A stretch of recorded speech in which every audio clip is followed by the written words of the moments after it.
সত্য পথে ঐক্যমতে মিলায় হাতে হাত, থাকবে না আর এই জমিনে দ্বন্দ্ব ও সংঘাত। সত্য পথে ঐক্যমতে মিলায় হাতে হাত, থাকবে না আর এই জমিনে দ্বন্দ্ব ও সংঘাত। সত্য পথে ইসলামী আন্দোলন বাংলাদেশ এর কেন্দ্রীয় কার্যালয়ে উপস্থিত হন বিশিষ্ট আলেমে দ্বীন, খেলাফত মজলিসের মহাসচিব, হেফাজত নেতা মৌলানা মামুনুল হক সহ আরো অন্যান্য ওলামায়ে কেরাম।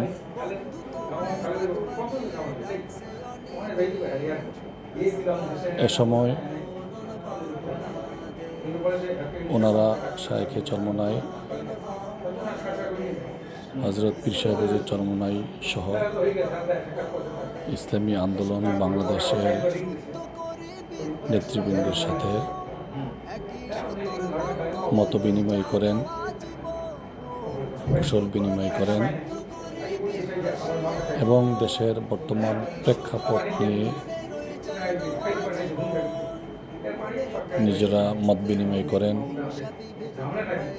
সাথে সাথে কিভাবে ইসলামী দলগুলোর মধ্যে আগামী পথ চলা সুন্দর হয়, উম্মার জন্য কল্যাণকামী হয়, এ সমস্ত বিষয় নিয়েও আলাপ আলোচনা করেন। অত্যন্ত আন্তরিকতা ও সুন্দর পরিবেশে দীর্ঘ সময় আমাদের এই মুরব্বীরা আলোচনায় লিপ্ত ছিলেন। আলহামদুলিল্লাহ, আমরা আশা করি এভাবে যদি ওলামায়ে কেরামের মধ্যে উলফত, উনসিয়াত, যোগাযোগ আসা যাওয়া থাকে, তাহলে এটা এদেশের জন্য, এদেশের জনগণের জন্য, এদেশের মুসলমানদের জন্য এক মাইল ফলক হিসেবে কাজ করবে। সাথে সাথে আমরা আশা করি ওলামায়ে কেরামের এই বন্ধন এটা অটুট এবং মজবুত থাকুক এবং ওলামায়ে কেরামের এই পারস্পরিক মজবুতি সম্পর্কের মাধ্যমে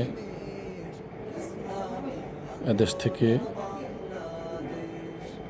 ইসলাম বিদ্বেষী, খোদাদ্রোহী, দেশদ্রোহী সকল প্রকার অপশক্তির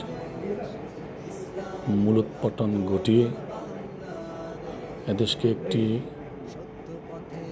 কল্যাণ রাষ্ট্র হিসাবে প্রতিষ্ঠিত করা সম্ভব ইনশাআল্লাহ, এবং একটি সুন্দর উন্নয়নশীল একটি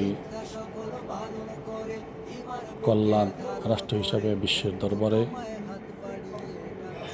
আমাদের এই বাংলাদেশ মাথা উঁচু করে দাঁড়াবে। আল্লাহ তাআলা বাংলাদেশের ওলামায়ে কেরামের মধ্যে পারস্পরিক সম্পর্ককে